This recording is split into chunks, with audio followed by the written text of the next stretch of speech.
baik lagi sama aku Elsa Hidayat. Aku di sini akan ngasih kalian tips and trik masuk di PT Aisana Smoko Indonesia yang ada di daerah Egypt.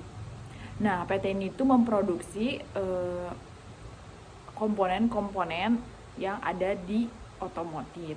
Nah, untuk tipsnya tuh apa aja sih? Yang pertama ada psikotest, yang kedua ada interview, dan yang ketiga ada medical check up.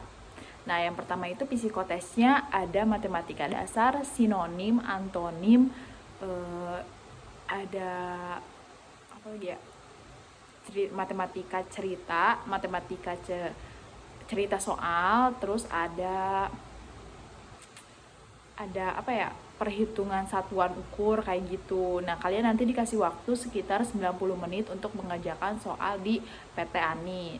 Nah, nanti kalian tuh nilainya harus besar karena PT ANI itu hanya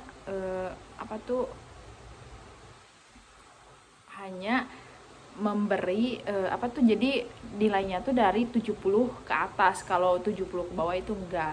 Nah, apabila kalian selesai nanti kalian langsung ke tahap interview. Nah, untuk psikotes PT ANI itu yang psikotesnya itu bukan di PT ANI yang di depan Egypt, tapi yang di belakangnya. Jadi untuk yang depannya itu di tahap interview. Nah, nanti apabila kalian selesai psikotes, nanti langsung kalian ke tahapan interview. Interviewnya itu ada user sama HRD. Apa perbedaannya user sama HRD? Nah, untuk HRD itu biasanya ditanya nama kalian, terus tempat tinggal kalian, terus sama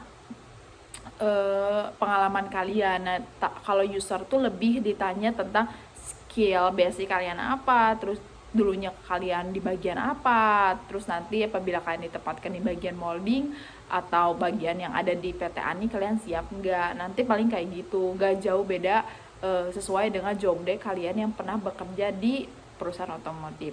Nah, apabila kalian lolos ke tahap interview, nanti langsung kalian ke tahap medical check up. Nah, untuk medical check up-nya ini di PT ANI itu udah disediakan oleh perusahaannya. Jadi buat kalian yang ingin ngelamar ke PT ANI, untuk kalian nanti, aku udah di tahap medical check up, apakah medical check up-nya bayar apa enggak.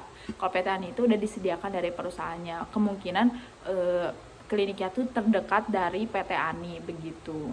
Nah, apabila kalian lolos di tahapan medical check up, nanti kalian langsung tanda tangan kontrak. Nah, untuk tahapan PT ANI ini itu termasuk cepat. Jadi dia 1 hari psikotes, 1 hari juga interview. Nah, apabila interviewnya lolos, besoknya buat medical check up gitu. Jadi buat kalian nanti apabila kalian lolos apa enggak, biasanya itu untuk tahapan interview ke medical check up-nya tuh hanya jangka 2-3 hari. Jadi kalau kalian 2-3 hari nggak dapat panggilan lagi untuk medical check up, berarti kalian itu nggak lolos begitu. Oke, sekian dulu dari aku untuk tahapan kisi-kisi PT ANI sampai medical check up. Buat kalian yang pengen ngelamar ke PT ANI, kalian boleh ngelamar melalui via email. Tetapi untuk sekarang via email itu udah tidak ada, jadi kalian harus ke BKK begitu. Oke, sekian dari aku, bye.